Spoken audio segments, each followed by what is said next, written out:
Bringing you the voice and vision of custom culture and lifestyle, as seen through the eyes of this South Texas duo. Welcome to the Custom Couple.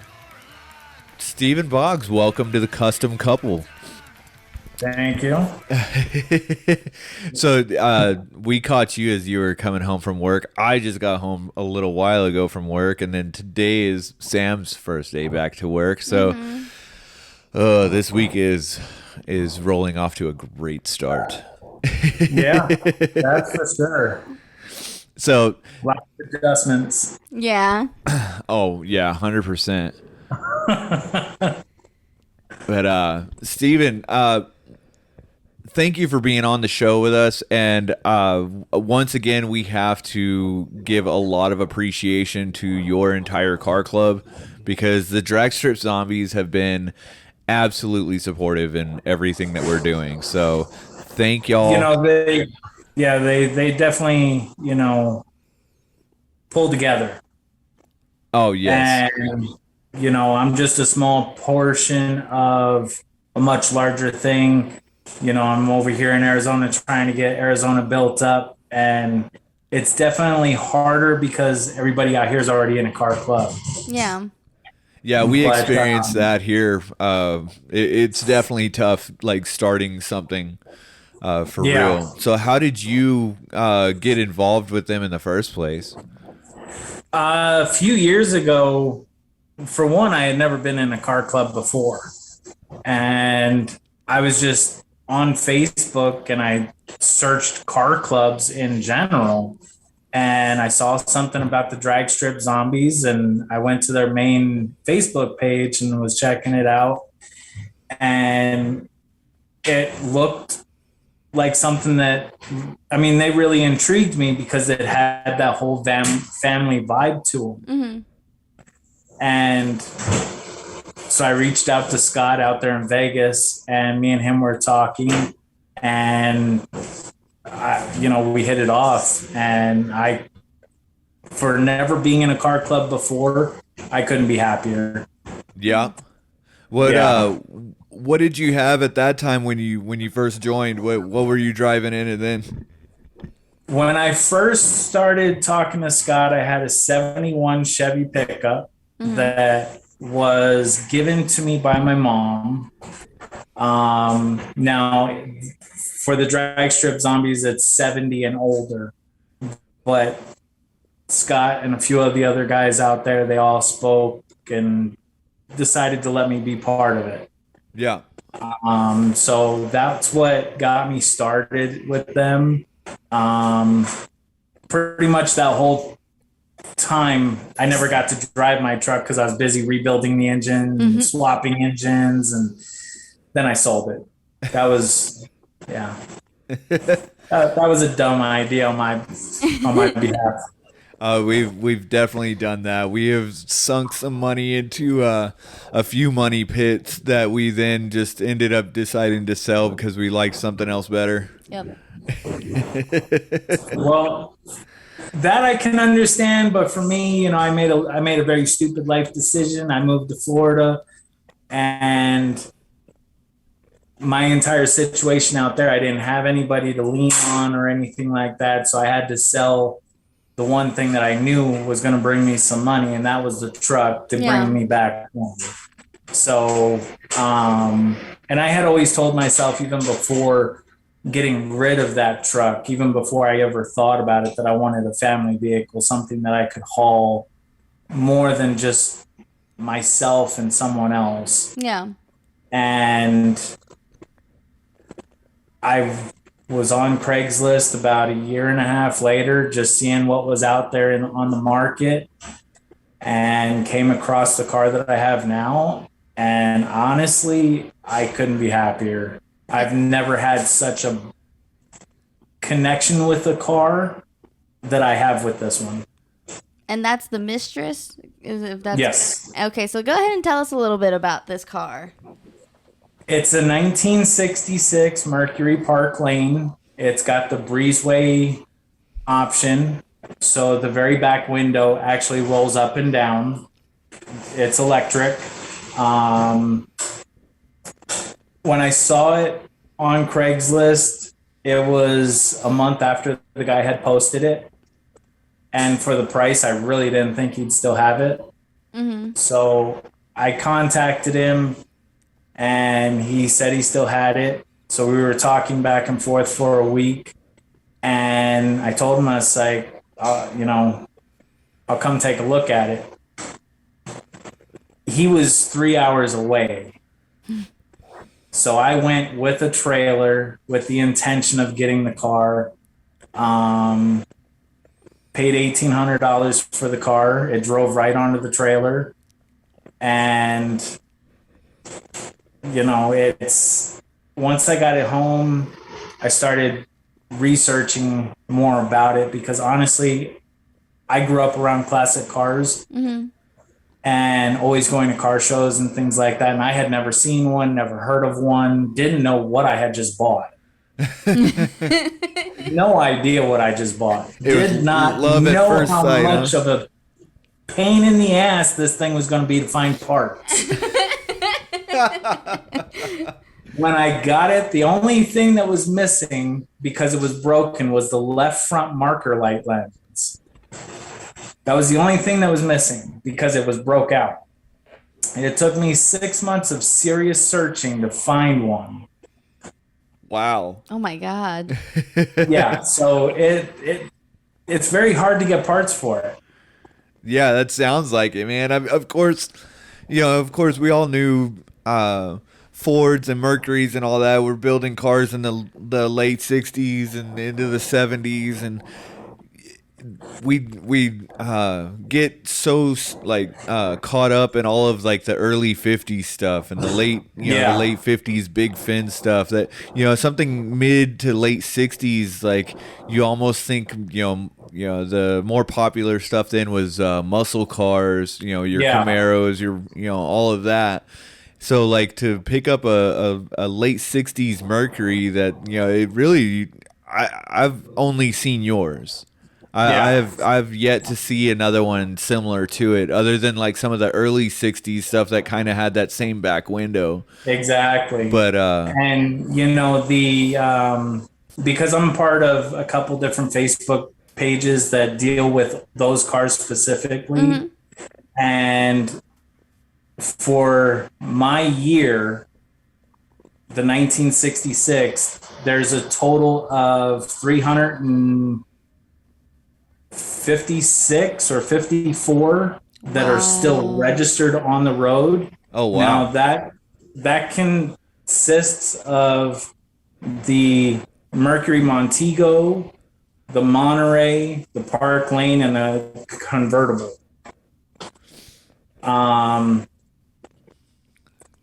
Honestly, I have not seen another 66 like mine. There's one in my town that is white. It does not have the breezeway option, but he has every option on this car. Wow. I mean, it's got AC, power windows, cruise control, you name it, it's on there. Wow.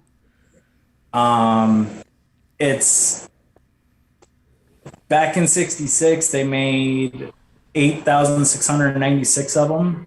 And for mine with the breezeway option, there's probably, as far as the 66 Park Lanes in general, there's probably about 40 of them right around 40 that I've actually been able to count. That's insane. When you found this car on, was it Craigslist, you said, right? Yeah. Did you have a love for Mercuries or, things of that nature going into that?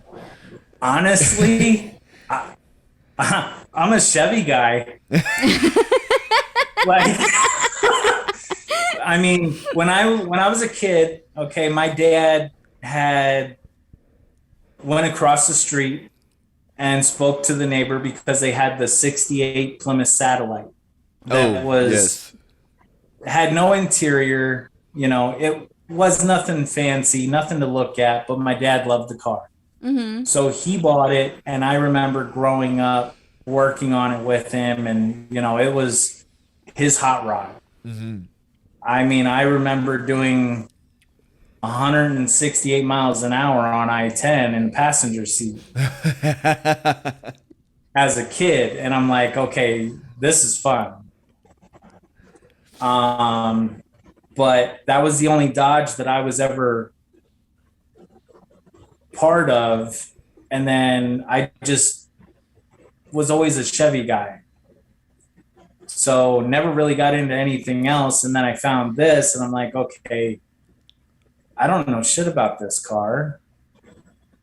I don't know anything about it, but yet I loved it because of how different it is. You know, I go to any car show and I don't have anything to worry about as far as someone having the exact same car. Yeah, 100%. It's such a specific, car that it's just like, man, like there's probably some like Mercury like guru out there that's just ripping his hair out listening to this podcast going, I wanted that exact car and this guy ended up with it and he doesn't even know what he's got. Exactly. And you know, one of the things that I love so much about this car is, for one, it's all original. There's little things here and there that I have added to it that were never an option, such as the fender skirts, because the trim molding for this car did not allow fender skirts. So I actually spent really good money on door trim just to cut it up and fit it to the fender skirts. Oh my gosh. That Mercury guy's ripping his face off right now. Exactly. He's just like, I had never done that before. And yeah, a lot of Mercury guys were not pleased that I was doing that because that trim is hard to find. Oh man, but never have done it before, like, and now now you have. And it from the looks of your car, I mean, things that stand out on that car. I mean, that car just looks good in pictures, man. I would love to see it in person. I plan on bringing it out there to Texas. Yeah, you definitely should. That would be a fun trip for you, I'm sure. I-10 all the way to San Antonio. We'll meet you for margaritas. Yep. Oh, absolutely. What are some of the chicken wings? And chicken wings, exactly. Absolutely. There you go. Somebody listens to the podcast. I love it. So what are some of the plans that you have for the Mistress? I know planning for a car is never done. You always add more when you do something. Honestly, like the air ride was one of the biggest things. For one, I had never had anything with air ride, let alone been in anyone else's car that has it. So this is something new to me. I do plan on sanding the roof down and repainting it like a cream with metallic flake and pearls and lace and things like that, just to give it that 60s cruiser vibe. Yeah. But at the same time, I don't want to take away from the originality too much of the car. So the roof alone will be repainted just to add to the character of the car. The original color and original paint, I'm actually just going to clear coat to protect it from the Arizona sun out here because it's brutal. Yeah, I can imagine that sun does a job. At least you don't have so much to worry about when it comes to rust. Like some of the other spots in the United States that are very humid, like San Antonio. The only thing that we got going for us is that we're not north, and anywhere that it snows and they salt the roads. Yeah, no kidding. But at least you got a really dry heat out there, so it's just the sun that's baking your paint jobs. I don't know. It's not so dry out here right now. Oh, This is that rain right? we've been getting has been ridiculous. Also, now y'all got it because it Oh, came yeah. from us. We had it. We had it first. But you guys can take it back because it's muggy as hell out here. Exactly. No, I'm good. Oh yeah. Well, San Antonio sits in a bowl basically. So we have hills all around us, and then lakes all around us as well, like man-made lakes. So Gotcha. the humidity just sits on top of us like pea soup. It sucks. That's Gross. I don't want that. Yeah. No. Fucking gross. No. Fucking hate it. So welcome to the Custom Couples Weather Channel. Part 2. A little bit of Arizona weather in there. Yeah, Right? right? So tell me a little bit more about like you growing up in cars. Like you said, like it started with your dad buying a Plymouth. I love that for one because I'm a Mopar guy. But what else? Like what were you cruising around in high school and all that? High school, my dad had actually, and this is where my love for Chevy started from. He had a 85 Chevy Malibu Classic station wagon. Mm-hmm.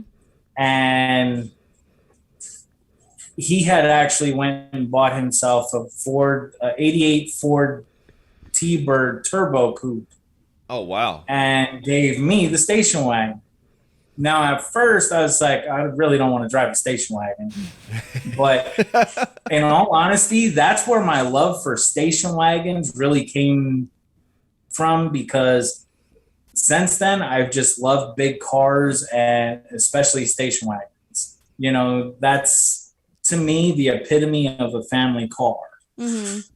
And granted, there are some really ugly ones, like late 60s, 70s, 80s, but some of them, the early ones were really nice. Right, you always get like reverted back to Family Vacation, National Lampoons, Exactly. right? Exactly. I mean, being 38 years old myself, I'm way too young to actually know what all that was like. So just being able to drive something that is from that time, Yeah. it's kind of like a time capsule in a way. Absolutely. And I've always loved classic cars. I hate newer cars. Some of the amenities are nice, don't get me wrong, but I prefer my classic. Oh yeah, of course. I think the only thing I really like, about any of the newer stuff is just air conditioning. Yep. Yeah, that's it. And you can put that in an old car. So I mean, there's companies out there that's doing that for you. But I mean, really, like I like running down the street at 100 miles an hour in a a little death trap on Yeah. Your little death trap go-kart. yeah my adult go-kart. It's a go-kart.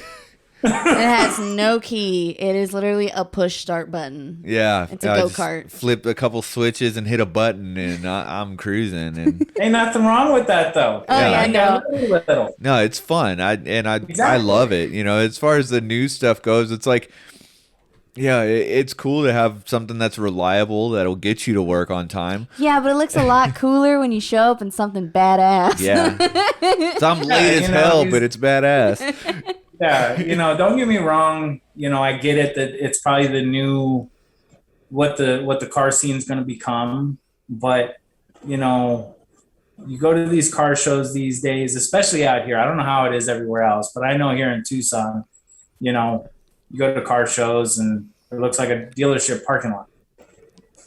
Yeah, I get it, and I'm not hating on nobody because that's their thing. But there's only so much you can do before you start voiding that warranty. for real. Exactly.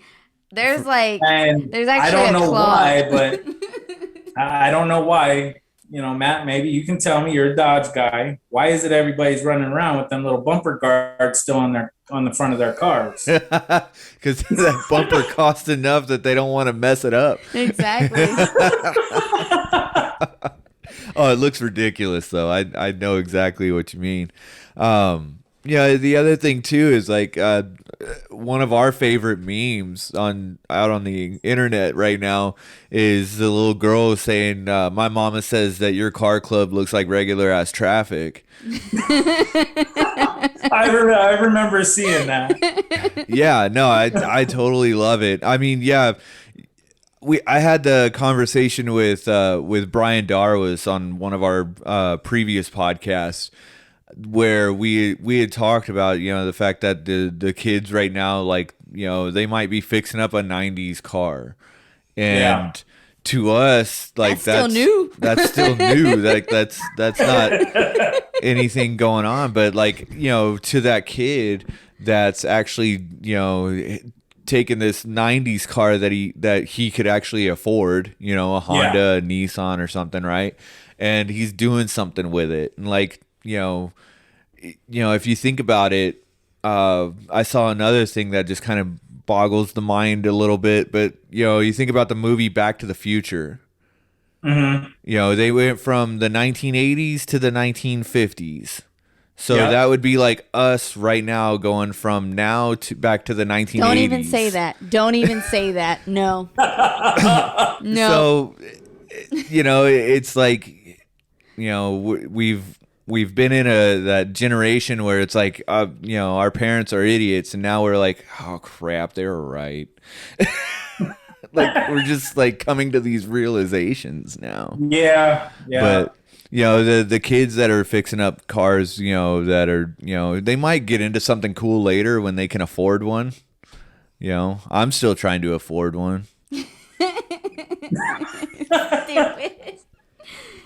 You have your little go-kart. You're fine. I got a Model A. There Man. you go. You know, I that's one of the coolest things ever. I've never owned a Model A, and then Sama bought me one. So, you know, I'm like, you know, that was my dream, and now I get to like tinker on it every day and do something cool with it. And one of the Dragstrip Zombies will be helping me with a couple things here in a little bit. Even Johnny Chop.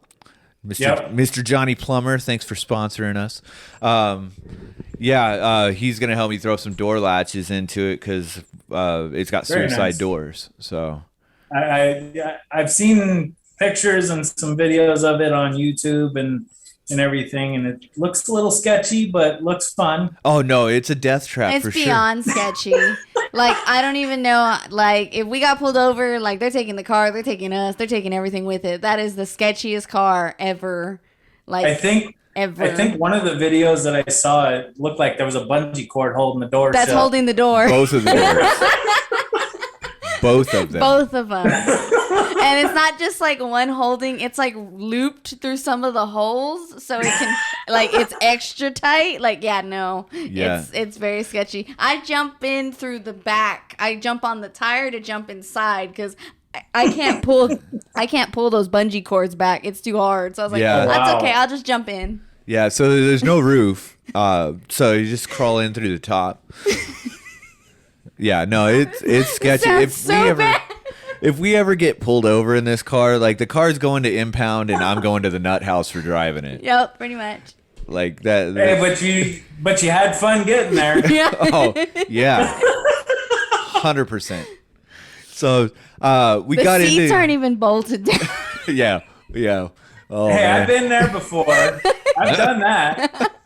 Hit the brakes too hard, the whole seat moves forward. Yep. Shit, I'm just glad that I hit the brakes and something happens. We had as long as you stop, that's all that matters. We had that one of the car shows that we went to. I ran the brake, the master cylinder completely out of fluid because it had a small leak coming into the cab. And I didn't realize this, and we're getting up to a stop sign, and it's like, okay, it's a little spongy. Get up to the next stoplight, and I'm like, man, I don't have brakes at all.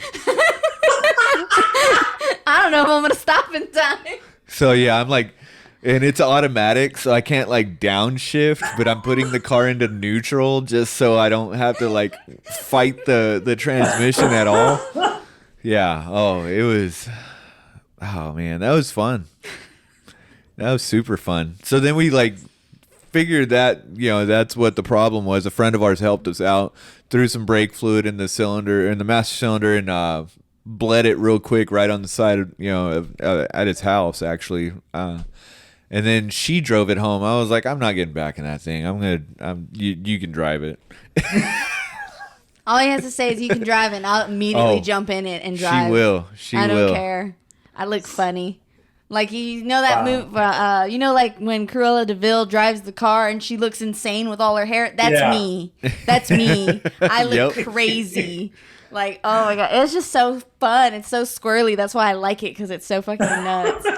Like, anybody, even some of our car friends who've ridden in it with him, they're like, I don't know how you stay in this. I don't know how you sit in this. I was like, it's fine. It's fine. I don't know what's going to happen to us, but it's fine. It's fine. It's better if you don't think about it. Exactly.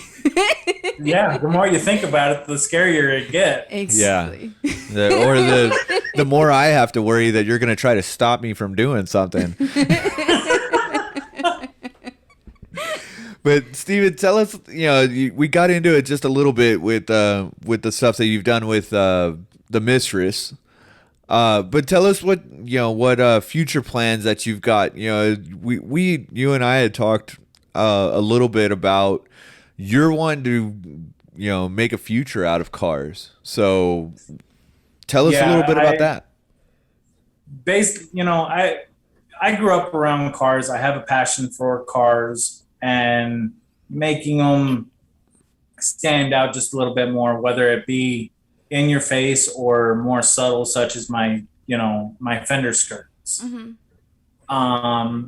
So when it comes to the Mistress and what I plan to do to it, you know, the interior is going to go back to factory original, things like that, but it's still going to have a little bit of custom touches to it so that it still looks like it might have came that way. Mm-hmm. So for that, I'm trying and wanting to, in a way, set the standard for myself and make a statement as far as, you know, okay, he can do that with this car that he's driving. So what else can he do? Yeah. I do plan on finding a project and fixing it up and eventually flipping it and seeing where I can go with that. Mm-hmm. I've always loved working on cars, customizing them and everything else. So I know that there's a future in it, especially seeing as how classic cars are making a comeback. Mm-hmm. Yes. But for me, it's always just been, I mean, there's money involved, whether you're spending it or receiving it. But to me, it's just always been about bringing it back to life. Absolutely, man. Do you have any plans as far as what type of project you want to start with? I mean, there's a lot of different cars that you could do a lot of different things with, you know, that would, you know, give you a little bit of each element of like the custom world, the classic world, all of those things. So is there anything in mind that do you want to start with? Something, well, for one, I need to learn how to weld because I can't take on too big of a project. Mm-hmm. Because I'm not selling nobody a death trap that I personally would not ride in. Yeah. So I mean, it's got to hold up because if I get on it at a red light and the whole rear end falls out, that's not good. Yeah, definitely. That's not good. But you know, something as far as just a cruiser, things like that. You know, hot rods are easy. Mm-hmm. And there's only so much as far as a hot rod that you can do to it to really bring in the individuality aspect. Yeah. You know, the custom cruisers and things like that, that's where I'm more interested in. And I'm noticing more and more that the bigger cars are more desirable right now. That's all right everybody here. wants to take the family out. That's all right here. That's me. I love my long body family cars. Anybody can. That's it. I've had so many people try and change my mind. They're like, no, a two door. This is better. I was like, no. You can do so much to those long body cars. It's not even funny. Exactly. I just and they are big, but a lot of times when you park them right next to a 2-door, they're not any different. Mm-hmm. They might be a little bit shorter or bigger or whatever the case may be, but not by much. Yeah. It's just all personal preference. Mm-hmm. When it comes to the 57 Bel Air, for example, I personally do not like the 4-door version. I love the 2-door, but at the same time, I normally gravitate towards 4 doors. Mm-hmm. Just because, for one, I'm 6'6", so I'm a big guy. I need as much room as I can get. I'm 6'3". I'm right there with you. Holy shit, you're tall. You're fucking tall. So yeah, I need all the room I can get. I ain't trying to have a 2-door and sit in the back seat and drive. Exactly. Yep. That just don't work for me. Yeah, no, but, I'm right there with you, man. But yeah, I've just always preferred the 4 doors and the family cruisers, mm-hmm. things like that. Yeah. Just something that if someone is looking for something different and they have a family, they can just get in it and go mm-hmm. and enjoy family time as it was intended to way back in the day. My son or our son, he already knows that when he's in the car, there's no cell phones. The most high-tech item in my car is a navigation. And it's in the center console that I built to mimic the door panels so that it doesn't look like an afterthought. Well, that's awesome. Wow. I was quoted $1,000 for a center console start to finish, and I almost did it, but I'm like, do I really want to spend that kind of money and it not be what I want it to be and it look like an eyesore? Yeah. Right, yeah. Because there's so many times that I personally have seen a center console in a classic and it just stands out. Mm-hmm. So I didn't want that. So I didn't know what I was doing, but I went to Home Depot and spent $16, went back home and put a center console together. Shit. I still have to upholster it, but $16 and it hides my entire navigation system. Nobody knows it's in there. And I got cup holders now. Woo! Oh, man. Hey, there you Cup go. holders are a godsend. Oh, Todd would be proud. I know. Shout out, Todd, dead Texan. Oh, I still don't know how Todd gets in that fucking little truck. I can't even get in it. Oh, man. Man, I was going to say something about him, too. And I'm totally blanking. Todd, you messed up my whole podcast. Thank you. I'm only talking shit to him because I know he's in a hot shop right now listening to this podcast. And yeah. And the whole club is probably texting him. And he can't. That's his biggest problem. He can't defend himself because he can't keep up with the text. Yeah, he gets all these texts and he doesn't turn off his notifications. So he'll be listening to my podcast and get 30 notifications and it's just in 5 minutes in his ears, and he's like, "I'm trying to listen to a goddamn podcast." Oh man, but you know what? That's really cool that you've got the navigation system set up in your car, because I don't care how classic you want something to be and how traditional and how whatever. Today in 2021, if you don't have navigation, you can't go anywhere. You can't. Exactly. In the big cities, I'm sorry, San Antonio, I've lived here. How old am I? 37. 37. I've lived here 37 years. And I know the entire city, but like it's the back of my hand. You don't, because you need navigation. But if you don't use navigation, you're gonna be stuck in traffic. You into That's the story. like the only purpose for navigation here is to see what the shortest route is, because everywhere is fucking traffic. Everywhere. But I'll tell you right now, don't trust it in Dallas, because that thing's a fucking change their liar. highways every week. Every week they change the highways in Dallas. So That's navigation will still mess you up. A few weeks ago, my fiance and I were out of town. We were up north of Phoenix, Arizona here. And we stopped at Desert Valley Auto Parts up there because they actually had about 6 65 and 66 Mercuries. Oh, wow.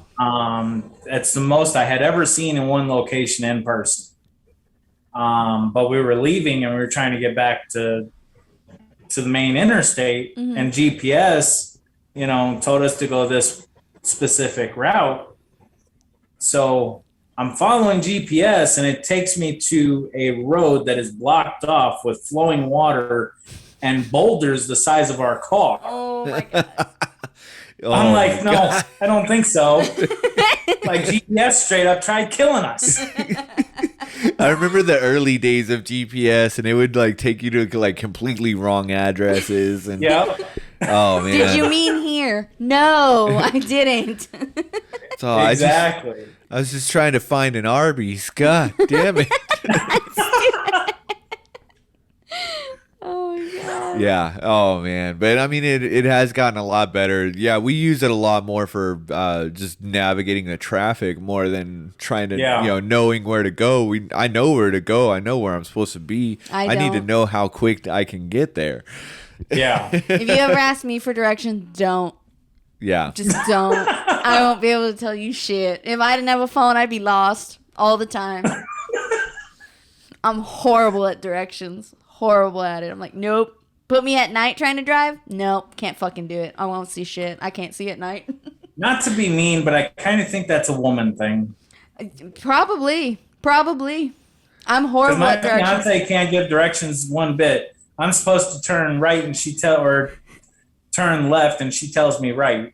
I'm like, which way is it? But yeah, she's pointing the opposite direction. Yeah. I'm like, what the hell? I don't know what you're talking about, Steven. I think don't have a clue. I think the best. No, I am open about. I'm like, do you not know? I'm gonna whenever we hang out with anybody, anywhere we go, for example, Johnny and Gina, we went and hung out with them in Austin area, and they're like, oh, we're gonna go over here. You just turn right here and turn right here. I was like, we're gonna follow you. I'm not gonna go by that. I'll follow behind you. Oh, it's just right up the road. Shut up and let me follow you. I will follow you. Yeah. Go in front. No, I'm ready. We just opened a whole bag of worms. So people are gonna listen to the Custom Couple podcast and be whatever. They're gonna all the women are gonna be so mad at me and be like, "You fucking told them the secret." I'm like, "Well, it's true. I can't see." We're horrible at directions. I've yet to meet one woman who is really good at them. I'm like, "Oh, you just turn over there." Where? Just over there. Just somewhere over there. I'll know when I get to it. And then it's like, "Well, I passed it." I mean, that's just the truth. Sorry. We're gonna have to put it out to the world and be like, are all women this way? I would like somebody to write into the Custom Couple and be like, we're gonna have 800 bad mean letters of being no. Hey, probably. At least somebody would be out there listening. I like it. I like that. We'll probably get women truckers. Oh, Crystal could be on the Crystal could be on the podcast. Barber Joe, let us know if Crystal would like to be on the podcast to tell us about her trucking. She just gets on and she's like, "Fuck you guys." She's all, "I'm a great navigator. I don't know what you're talking about." Oh my God. Oh man, we're going nuts. It's awesome. Steven, absolutely love the fact that you messaged us and wanted to be on the show, and all the support that you and your entire club has given us. Is there anybody that you would like to give some shout outs to before we wrap it up? First and foremost, you guys, because, you know, you guys are doing what you're doing. And, you know, it's nice to see somebody within the car community, you know, spreading enjoyment and just insight and everything else. You know, you guys are doing excellent jobs, so keep doing what you're doing. Everybody in the car club, Dragstrip Zombies, you know, doing the best we can to take over the world. It seems that way. My mom, for sure, because she actually helped me get the Mistress. And she went with me on Valentine's Day almost 3 years ago to pick up the car. So it was a little mother-son trip to go get a new car that neither one of us had seen in person. And definitely got to give a shout out to my fiance, Kat, because the support and everything, you know, without her understanding and love for classics herself, you know, it wouldn't be where it is now. You know, almost 3 years I've had this car, and it's come a long way in a short period of time. And a lot of that comes from her support and understanding. Mm-hmm. So I definitely got to give a shout out. Very nice. Absolutely love it, man. We will let you get back to your day. We're going to let our listeners get back to their work day, because this is, you know, these episodes come out on Tuesdays, and everybody loves Tuesdays. So, says who? Nobody. Exactly. Nobody says that. Like, says who? I listen. But absolutely, thank you for being on the show, and thank you for all the support that you have given us. And all of y'all out there that are listening, in all things custom, keep it cool.